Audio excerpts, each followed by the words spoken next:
Hello friends, இன்னைக்கு ரொம்பவே ஒரு ஹெல்தியான டேஸ்டியான வெயிட் லாஸ் ரெசிபி தான் பார்க்க போகிறோம். வெயிட் லாஸ் பண்ணும்போது தினமும் ஒவ்வொரு விதமான உணவு சாப்பிட்டுட்டு வந்தோம் அப்படின்னா நமக்கு வெயிட் லாஸ் பண்ணுற ஒரு ஃபீல் இருக்காது, டயட் இருக்கிறோம் அப்படிங்கிற ஒரு ஃபீல் இருக்காது. அது போல் ட்ரை பண்ணி பாருங்க. இன்னைக்கோட ரெசிபிக்கு பவுலில் ஒரு டம்ளர் பாசிப்பருப்பு எடுத்திருக்கேன். பாசிப்பருப்பில் அதிகப்படியான ப்ரோட்டீன்ஸ், ஃபைபர்ஸ் இருக்குது. இது ஹார்ட் ஹெல்த்துக்கு, சுகர் லெவலை பேலன்ஸ் பண்ணுறதுக்கு ரொம்பவே ஹெல்ப்ஃபுல்லாக இருக்கும். இம்யூனிட்டி டெவலப் பண்ணும். 2லேருந்து 3 முறை பாசிப்பருப்பை நல்லா கழுவிட்டு ஒரு 2 மணி நேரம் நல்லா முழுமையாக ஊற வச்சிடலாம். இதுக்கு சைட் டிஷ்ஷுமே நல்ல ஒரு ப்ரோட்டீன் ரிச்சாக செஞ்சிடலாம்.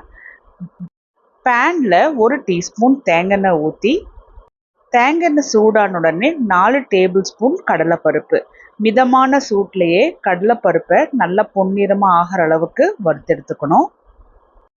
இந்த சட்னி ரெசிபி நீங்கள் இது வரைக்கும் ட்ரை பண்ணலன்னா ட்ரை பண்ணி பாருங்கள், நல்ல டேஸ்டியாக இருக்கும். இதில் 5 பல்லு பூண்டு, காரம் தேவையான அளவுக்கு வரமிளகா, நான் 3 வரமிளகா சேர்த்திருக்கேன். ஸோ மிதமான சூட்லேயே பூண்டும் வரமிளகாவும் கடலைப்பருப்போட சேர்த்தி நல்லா வறுபட்டு வரணும். இப்போ பாருங்கள், கடலைப்பருப்பு லைட்டாக கோல்டன் ப்ரௌன் கலரில் வந்திருக்கு. இந்த ஸ்டேஜில் நான் 3 நார்மல் சைஸ் தக்காளியை கொஞ்சம் பெருசாக கட் பண்ணி போட்டிருக்கேன். ஸோ தக்காளியுமே கடலைப்பருப்போட சேர்த்தி நல்லா ஒரு முறை கலந்துட்டுக்கணும். தக்காளி பச்சையாக இருக்கும்போது கொஞ்சம் ஹார்டாக இருக்கிறது போல தான் இருக்கும். இதில் 1/4 டீஸ்பூன் மஞ்சள், தேவையான அளவுக்கு கல்லுப்பு, 1/4 டீஸ்பூன் பெருங்காயத்தூள். இப்போ இதெல்லாமே சேர்த்தி ஒரு முறை தக்காளியோட நல்லா கலந்துட்டுட்டு தக்காளியை நல்லா மீடியம் டு ஹை ஃப்ளேமில் வச்சு நல்லா வேகிறதுக்கு விடணும். நான் மூடி வச்சு வேக வைக்கிறேன். அப்பப்போ கலந்துட்டுக்கிட்டே இருங்க, அப்போ தான் சரியாக இருக்கும். இந்த டைமில் பாசிப்பருப்பும் நல்லா ஊறி வந்திருக்கு, 2 மணி நேரம் ஆயிருக்கு.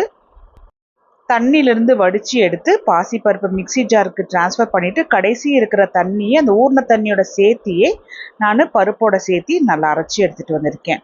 இப்போ 1 டம்ளர் பாசிப்பருப்பு நம்ம ஊற வச்சுருந்தோம் இல்லையா, இது கூட 2 டம்ளர் ராகி மாவு சேர்த்தி 1 டம்ளர் தண்ணி ஊற்றி ஆரம்பத்தில் நல்லா அரைச்சிட்டு, அதுக்கப்புறமா நான் தண்ணி பத்தலைன்னு இன்னொரு 1/2 டம்ளர் சேர்த்திருக்கேன். ஏன்னா ஒட்டுக்கா நம்ம தண்ணி சேர்த்திட்டோம் அப்படின்னா ரொம்ப தண்ணி போல் அந்த மாவு ஆயிடுச்சுன்னா நம்மளால் ஒழுங்காக இந்த ரெசிபி செய்ய முடியாது. அதனால் அளவாக தண்ணி ஊற்றி கலந்து விட்டுட்டு அதுக்கப்புறமா நம்ம தேவைப்பட்டுச்சுன்னா நம்ம ஊற்றிக்கலாம். இப்போ மாவு ரெடியாக இருக்குது. தக்காளியுமே நல்லா வதங்கி வந்திருக்கு. நான் அப்பப்போ கலந்துட்டுக்கிட்டே தான் இருந்தேன். ஏன்னா பிகினர்ஸ் இந்த ரெசிபி பார்க்கும்போது அப்பப்போ கலந்து விடுங்கன்னு சொல்லலைன்னா செய்ய மாட்டாங்க இல்லையா, அதுக்காக தான் நான் சொல்கிறேன்.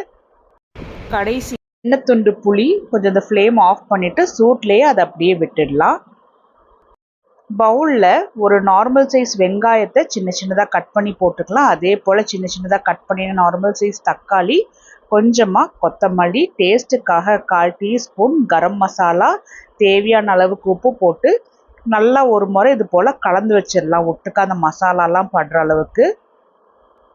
இதெல்லாம் ரெடி பண்ணுறதுக்குள்ளே மாவுமே கொஞ்சம் கெட்டியாக இருக்குது.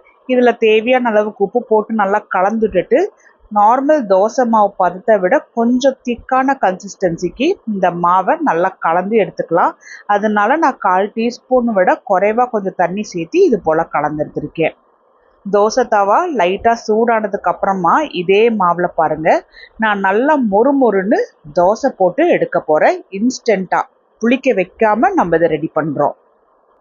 தோசை ஒரு பக்கம் நல்லா வெந்ததுக்கு அப்புறமா இன்னொரு பக்கம் திருப்பி போட்டு திரும்பவும் நல்லா வேகிறதுக்கு விட்டுட்டு பாருங்கள், நல்லா மொறுமொறுன்னு இன்ஸ்டண்ட்டான ராகி தோசை ரெடி ஆயிடுச்சு.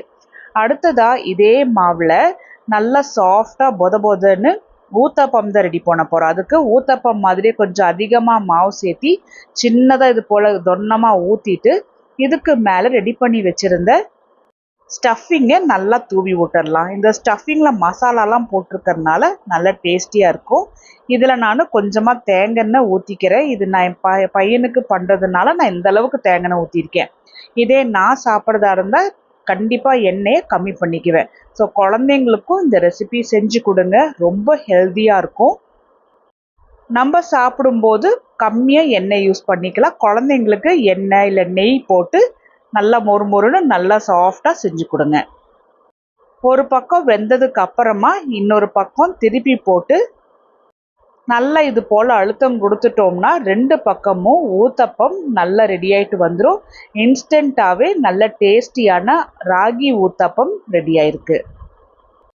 இந்த ராகி ஊத்தப்பமாக இருக்கட்டும், இந்த தோசையாக இருக்கட்டும் நல்ல டேஸ்டியாக இருக்கும். சட்னியும் ஆறிடுச்சு. இதை மிக்ஸி ஜாருக்கு ட்ரான்ஸ்ஃபர் பண்ணிவிட்டு தேவையான அளவுக்கு தண்ணி ஊற்றி நான் அரைச்சி எடுத்துகிட்டு வந்திருக்கேன். நான் தாளிக்கலை, நீங்கள் விருப்பப்பட்டீங்கன்னா தாளிச்சுக்கலாம். இந்த சட்னியோட தான் நான் இந்த தோசையும் ஊத்தப்பமும் சாப்பிட போகிறேன். நல்ல ஸ்டொமக் ஃபில்லிங்காக இருக்கும், ஹெல்த்தியாக இருக்கும், protein rich, calcium rich, iron rich, fibre ரிச்சான ரெசிபி இன்ஸ்டண்ட்டாக சூப்பராக ரெடி ஆயிடுச்சு. ட்ரை பண்ணி பார்த்துட்டு சொல்லுங்கள்.